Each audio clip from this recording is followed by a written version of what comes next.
Bel Mariano mga kaibigan, latest update, narito po ang interview kay Bel Mariano and Mr. Piolo Pascual. My favorite Kuya Bunso duo na po, sabi ni Nini. And let's watch this. And then so how's Bel on set? Oh, well, Excuse me. Ikaw lang yan. Ako lang ba? Hello? yeah, we can hear you. Belinda, surprisingly, being the youngest, she was one of the reasons why we stuck together. You know, she keeps us together. You know, it's hard because you're the only girl, but she was like one of the boys, and she's a breath of sunshine. You know, when she comes to the set, she makes sure she hangs out with us. She makes sure that she's always with us. She checks up on us. Even we have a group chat, the whole family, and yeah, she's our baby. Let's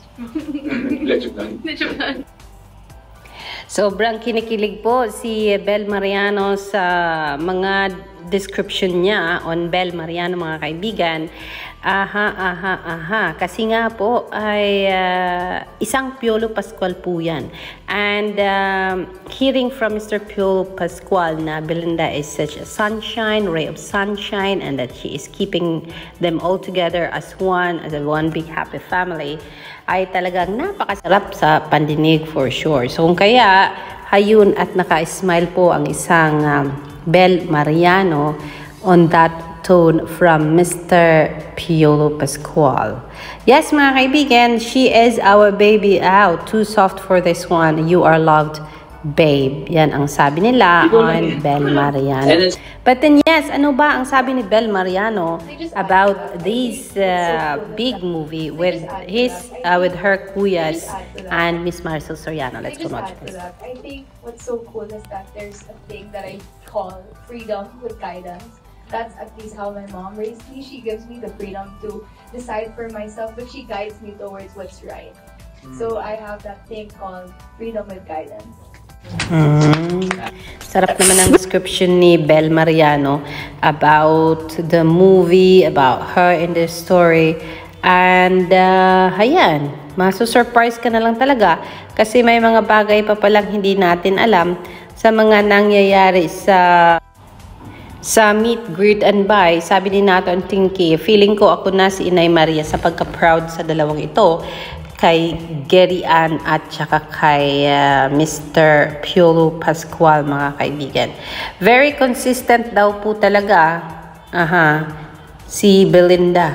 Kaya eto, at most loved by co-stars daw po ito mga kaibigan. I hope they get to have that kind of panel discussion in the Philippines too. #Star Cinema would love to hear more about them and their thoughts on the certain topics daw po. Bel Mariano, please give them a round of applause.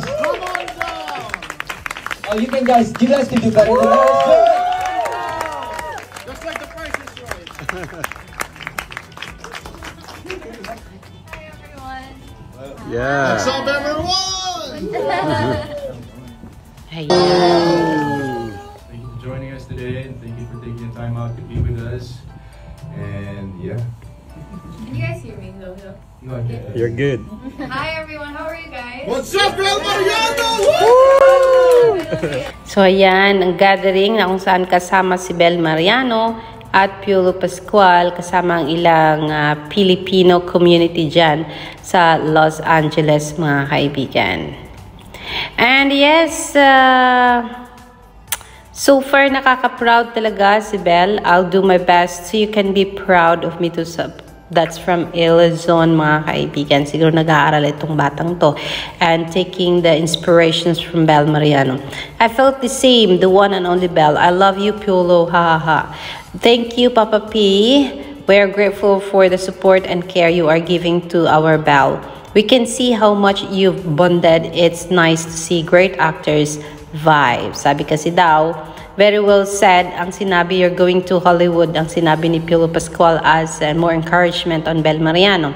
Oh, you're in Hollywood already, sabi ni Piolo Pascual to Bel Mariano after hearing Bel Mariano's kind of, let's see. You're going to Hollywood. Very well said. You're going to Hollywood. Oh, you're in Hollywood already. Ayan, ganyan ka-proud ang isang Piolo Pascual sa isang Bel Mariano, mga kaibigan, nung in-interview po yan dyan sa Los Angeles po. So yes, totoo naman talagang nakaka-proud siya. So good luck. Siguro marami pang interview na haharapin ng isang Bel and Piolo Pascual dyan sa LA. If not, then maybe another city ang pupuntahan nila, another country or whatsoever. And for sure, marami ang masaya sa mga oras na ito dahilan dito, mga kaibigan. Now, thank you Tita Kat for raising such a beautiful daughter. We love you. That's from Nathan Tinky. Do you listen to your parents? Yung mommy ko. Hi, mommy! Yeah, I agree. I think there's nothing compared to mother's love, and yeah, I do believe that if a person loves you, they want the best for you. And I know that my mom wants the best for me. Yeah. All the time. All the time. It's a different case for me, I guess, because my son, as he was growing up, he's always wanted to be an artista. But I said, finish your school, get a degree, and then decide for yourself. So when they're young, of course, you have to guide them through, but when they reach a certain age, it's up to them as to what they want to do with their lives. So that was for me.